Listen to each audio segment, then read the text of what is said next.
মঙ্গলবার দক্ষিণ দিনাজপুর জেলার সার্বিক উন্নয়ন ও একাধিক গুরুত্বপূর্ণ প্রশাসনিক বিষয় নিয়ে জেলা প্রশাসনের সঙ্গে গুরুত্বপূর্ণ বৈঠক করলেন বালুরঘাট লোকসভা কেন্দ্রের সাংসদ তথা ভারত সরকারের প্রতিমন্ত্রী ডক্টর সুকান্ত মজুমদার।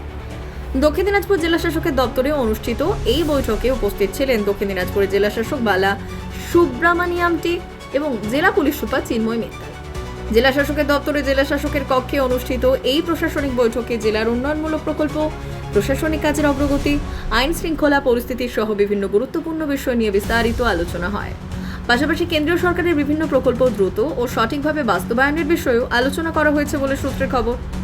বৈঠক শেষে সংবাদ মাধ্যমের মুখোমুখি হয়ে কেন্দ্রীয় প্রতিমন্ত্রী ডক্টর সুকান্ত মজুমদার জানালেন, দ্বৈত ইঞ্জিন সরকার হওয়ার পর এই প্রথম প্রশাসনের সঙ্গে আমার প্রশাসনিক বৈঠক হলো। তিনি আরও বলেন, জেলার সামগ্রিক উন্নয়নের স্বার্থে কেন্দ্র ও জেলা প্রশাসনের মধ্যে সমন্বয় রেখে কাজ করার উপর বিশেষ গুরুত্ব দেওয়া হয়েছে। এই গুরুত্বপূর্ণ বৈঠককে ঘিরে প্রশাসনিক মহলে যথেষ্ট গুরুত্ব তৈরি হয়েছে। জেলার উন্নয়নমূলক কাজকে আরও গতিশীল করতে ভবিষ্যতেও এই ধরনের প্রশাসনিক বৈঠক অব্যাহত থাকবে বলেই মনে করা হচ্ছে।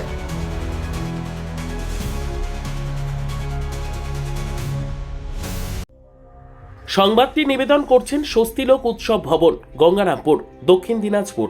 সর্বোত্তম সুযোগ সুবিধে রয়েছে আতিথেয়তায়। সুপরিচিত স্বস্তিলোক উৎসব ভবন অতিথিদের যে কোনো অনুষ্ঠানের জন্য উপযুক্ত ওয়ান স্টপ ডেস্টিনেশন। আমরা আপনার বিশেষ অনুষ্ঠানটিকে অবিস্মরণীয় করে তুলি। স্বস্তিলোক উৎসব ভবন, শিববাড়ি রোড, গঙ্গারামপুর, দক্ষিণ দিনাজপুর। এই দেখা দেখুন, আমাদের সরকার তৈরি হওয়ার পর আমার জেলাতে আজকে প্রশাসনিক যে প্রধান অর্থাৎ ডিএম সাহেবের সাথে কথা বলার সুযোগ হয়েছে। আমাদের রাজ্য সরকার আসার পর পশ্চিমবঙ্গকে আমরা নতুন উদ্যমে পশ্চিমবঙ্গের প্রতিটি অংশকে নতুনভাবে সাজাতে চাইছি, নতুনভাবে সেটাকে সামনের দিকে আনতে চাইছি।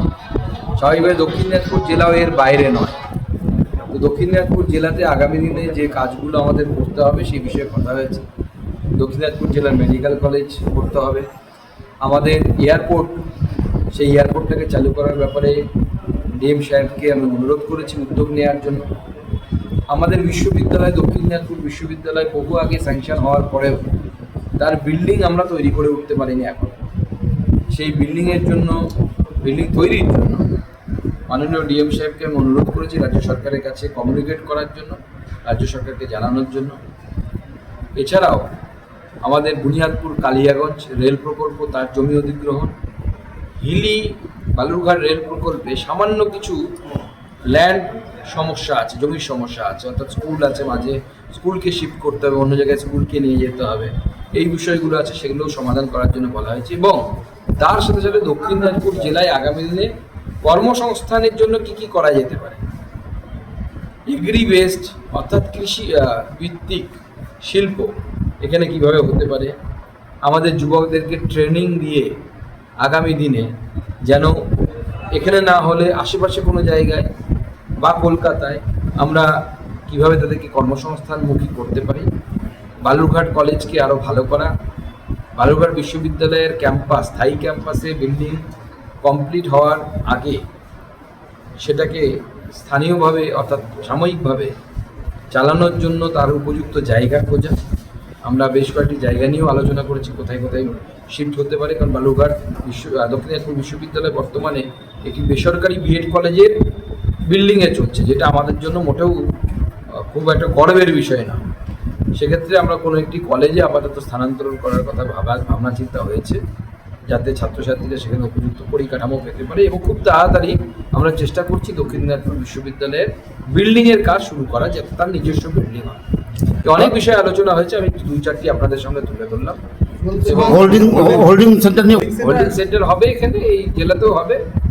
যারা সিএ এর আওতায় পড়ছে না বা ফরেনার্স অ্যাক্টের আওতায় পড়ছে না, ফরেনার্স অ্যাক্ট বলছে 24 সালের 31শে ডিসেম্বর পর্যন্ত যে সমস্ত হিন্দু, বৌদ্ধ, জৈন অর্থাৎ বাংলাদেশের সংখ্যালঘুরা যারা এখানে এসেছেন তারা ভারতবর্ষেই থাকবে, তাদেরকে পাঠানো যাবে না।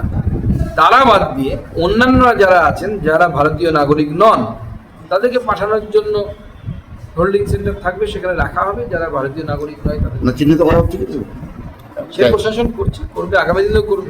এক সীমান্ত এত বড় এই যে সীমান্ত চলছে এখন জমি অধিগ্রহণ করা হবে, তার জন্য মার্কিং চলছে আর যে কোথায় কোন জায়গায় নিতে হবে সেই সম্বন্ধেও বেশ কিছু অভিযোগ আমাদের কাছে এসেছিল, অনেক সাধারণ মানুষ বুঝতে পারছে না। সেজন্য আমি মাননীয় ডিএম সাহেবকে অনুরোধ করেছি গ্রিভেন্স সেল খোলার জন্য, এই যে আমরা কাঁটাতারের জন্য জমি নেব। ব্যুরো রিপোর্ট, উত্তর বাংলা সংবাদ।